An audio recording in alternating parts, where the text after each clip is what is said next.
네, 오늘 불안한 시장의 흐름이 장중 내내 이어지는 가운데 외국인과 기관이 코스피 시장 안에서 매도세를 상당히 거칠게 나타내고 있습니다.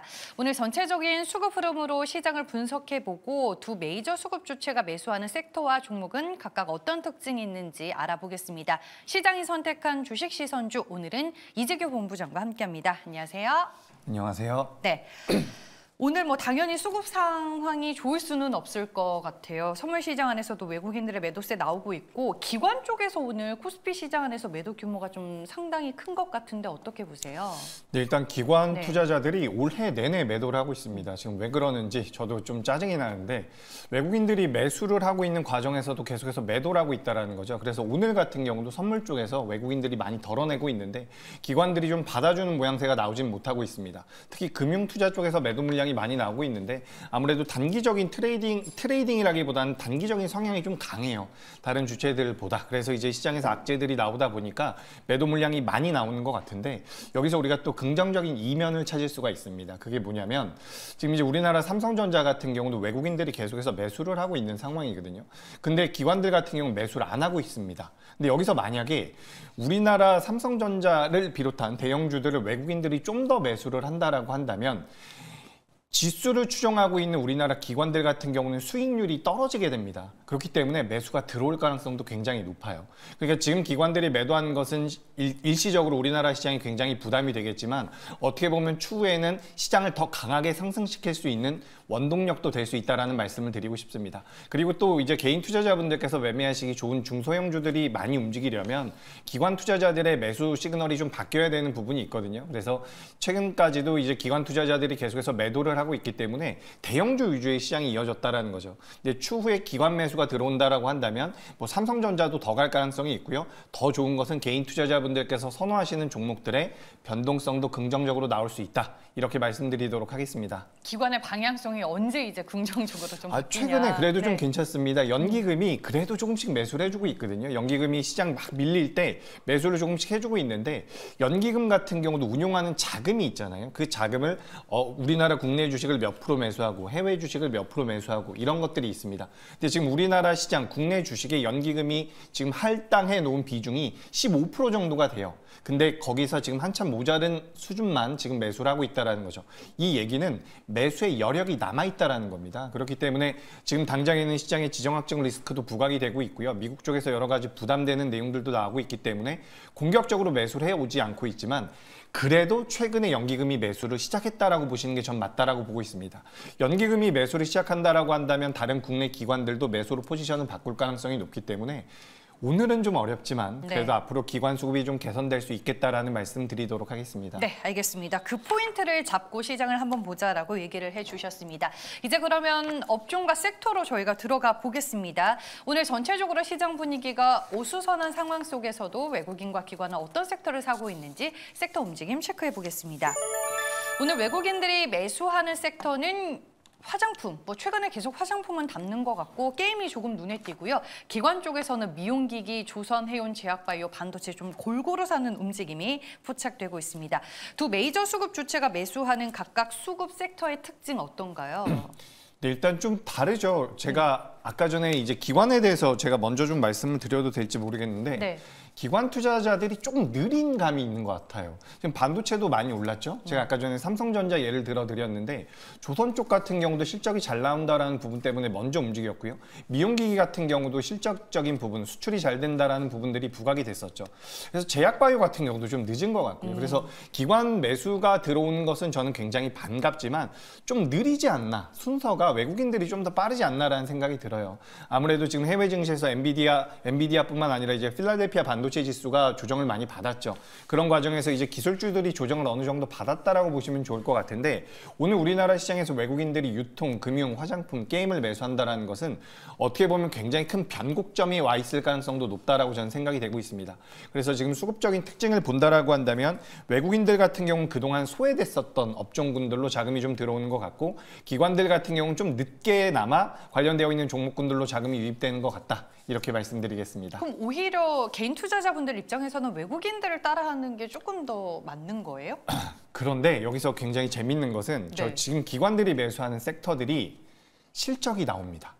그러니까 1분기 실적도 괜찮을 가능성이 높은 업종들이고요. 2분기 때에도 괜찮을 가능성이 높다라고 보고 있기 때문에 지금 개인 투자자분들은 좀 빠른 관점으로 보신다면 기관 매수하는 종목군들이 좀 더 나을 가능성이 높아요. 하지만 중장기적으로 본다라고 한다면 외국인들이 지금 선호하고 있는 종목들도 괜찮고 오늘은 저렇게 나오고 있지만 우리가 2024년도를 전반적으로 본다라고 한다면 외국인들도 반도체, 미용기기, 제약바이오, 조선, 해운 많이 매수했다라고 보시면 좋을 것 같습니다. 네. 기관이 좀 뒷북이 없지 않아 있기는 한데 그래도 실적이 확실한 섹터 위주로는 담고 있기 때문에 또 투자 지표로 삼을 만하다라고 코멘트를 해주신 것 같습니다. 이제 종목으로 더 자세히 들어가 보겠습니다. 오늘 외국인과 기관 어떤 종목을 강하게 매수하고 있는지 한번 확인을 해볼게요. 네, 외국인들은 오늘 시장 안에서 유통, BGF 리테일 매수하고 있고요. 그 외 두산밥켓, S-오일 있습니다. 기관 쪽에서는 뭐 골고루인 것 같아요. 엔터조인, 하이브도 있고 흥하해운 그리고 이수페타시스 눈에 띄고 있습니다. 두산밥켓은 오늘 이제 개인적인 이슈가 있더라고요. 모토를 인수 소식이 전해졌는데 이 이슈가 시장 안에서 좀 크게 작용할 만한 이슈예요. 어때요? 아닙니다.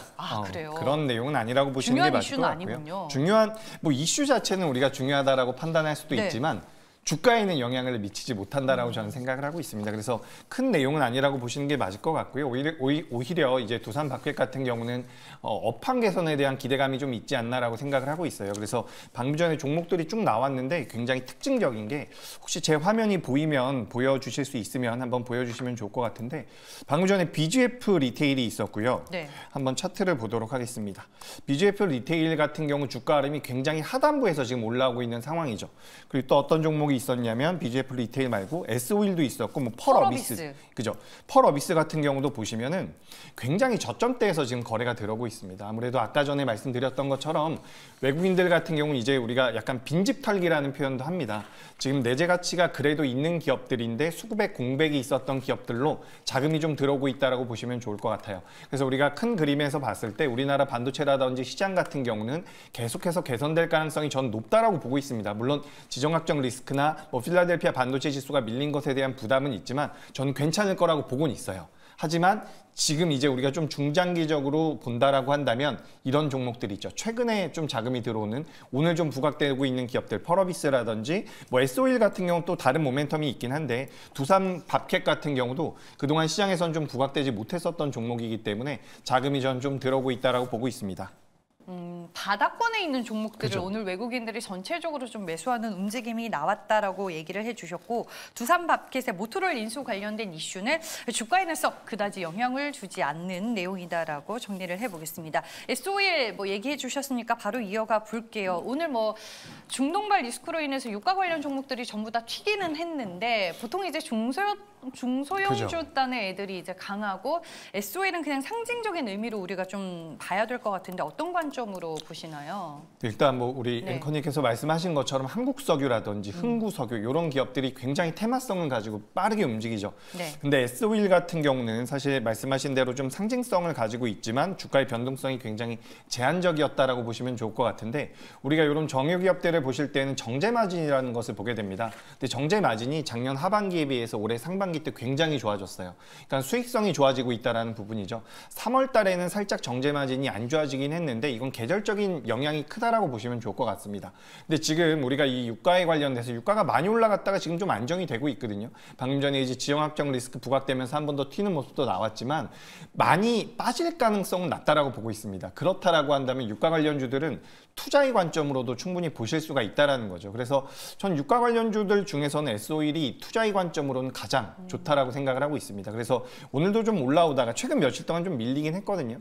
근데 S-오일을 우리가 주봉이나 월봉 기준으로 따져본다면 충분히 올라올 만한 여력이 있다라고 보고 있어요. 그렇기 때문에 뭐 우리가 예전엔 공급단이 많이 줄어들었기 때문에 메리트가 좀 반감될 수도 있다라는 이야기들이 나왔는데 최근에는 뭐 중국도 경기가 조금씩 개선된다라는 이야기가 나오고 있죠. PMI 지표도 개선이 됐고요. 그리고 얼마 전에 발표된 1분기 GDP 같은 경우도 예상치를 상회했기 때문에 중국의 경기가 완벽하진 않지만 조금이라도 살아난다라고 한다면 수요단에서 수요가 좀 매력적으로 바뀔 수도 있다라고 생각을 하고 있습니다.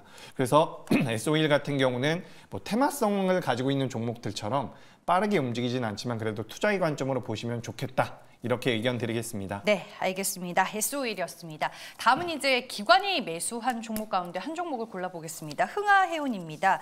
역시나 이것도 오늘 뭐 중동발 리스크와 영향이 있을 수도 있고 제가 투자타임에서도 이제 언급을 드렸는데 유럽 컨테이너선 운임 지수가 또 올랐다라는 기사가 그쵸. 있더라고요.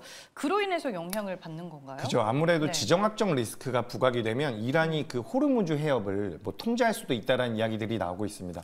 그쪽을 통해서 움직이고 있는 물동량들이 굉장히 많기 때문에 돌아가게 되면 운임료가 상승을 한다라는 거죠. 그렇기 때문에 그런 부분들로 인해서 관련주가 좀 움직임을 보였다라고 보시면 좋을 것 같은데 아까 전에 우리가 이제 유가 관련돼서 변동성이 나오면 뭐 한국석유나 흥구석유가 움직이는 것처럼 이 운임과 관련되어 있는 해운과 관련되어 있는 종목군들에 대한 모멘텀이 생기면 가장 먼저 움직이는 기업이 흥하해운이라고 보시면 좋을 것 같습니다. 근데 이 기업은 굉장히 재밌는 게 있어요. 지금 이 기업 같은 경우는 특징적인 부분이 한 가지가 있어가지고 다른 기업들보다 좀 변동성이 크게 나온다라고 보시면 좋을 것 같은데 흥하해운 같은 경우는 대주주의 지분율이 거의 80%에 육박을 하고 있습니다.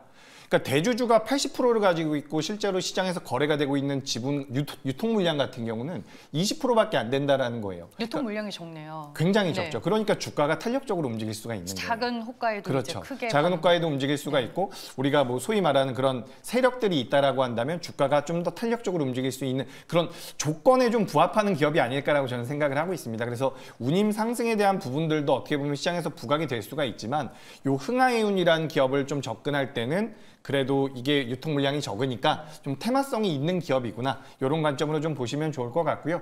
계속해서 해운주에 대한 모멘텀이 시장에서 부각이 된다라고 한다면 저는 그래도 매매의 관점으로는 괜찮다라고 보고 있습니다. 그러니까 해운주 자체는 좀 긍정적으로 보시는 것 같아요. 하지만 그 안에서 흥하해운은 좀 손이 빠르고 빠른 매매가 가능하신 분들이 접근하면 좋을 것 같다라고 얘기를 해주셨습니다. 오늘 우리가 총 8개의 종목을 짚어봤는데 이 중에서 가장 좀 마음이 가는 종목이 있으실까요? 아, 그죠. 제가 SO일입니다. 아, SO일이요? 아까 전에 좀 이야기를 네. 드렸는데 이게 어떻게 보면 구조적인 반등에 들어갈 가능성이 높다라고 보고 있어요. 제가 아까 전에도 말씀드렸던 것처럼 우리가 좀 전반적으로 정리를 해보자면 반도체 좋다라고 보고 있지만 기술주들이 약간 둔화될 가능성이 있어요. 그리고 아까 전에 말씀드린 것처럼 외국인들이 매수하고 있는 종목군들이 좀 바뀌고 있다. 그동안 시장에서 부각되지 못했었던 쪽으로 가고 있는데 이 SOE를 비롯한 정유주들로도 좀 들어올 가능성이 있다라는 거죠. 그리고 지정학적 리스크 같은 경우도 사실 이거는 뭐 제가 확정해서 말씀드릴 수가 없는 부분일 그렇죠. 만큼 네. 굉장히 돌발 변수가 많은데 계속해서 이런 긴장감이 고조된다라고 한다면 유가가 굉장히 안정적으로 하향할 가능성은 낮다라고 보고 있습니다. 거기다가 뭐 수요도 계속해서 늘어나고 있다라는 부분들까지 시장에서 부각이 된다라고 한다면 정제 마진이 개선되면서 이 SO일 같은 경우도 좀 안정적인 흐름을 보일 가능성이 높다라고 보고 있습니다. 그래서 어떻게 보면 이런 종목들 굉장히 재미없어 하세요. 개인 투자자분들 같은 경우 또 반도체 지금 굉장히 뜨거우니까 관련되어 있는 종목군들 좋아하시는데 사실 수익 나면 되지 않습니까?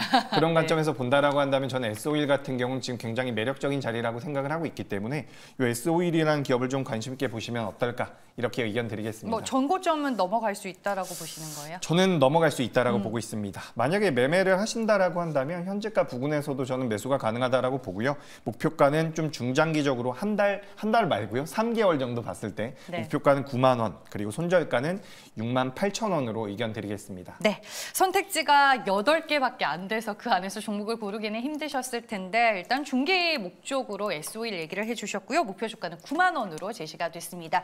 오늘은 이재규 본부장과 함께했습니다. 오늘 말씀 고맙습니다.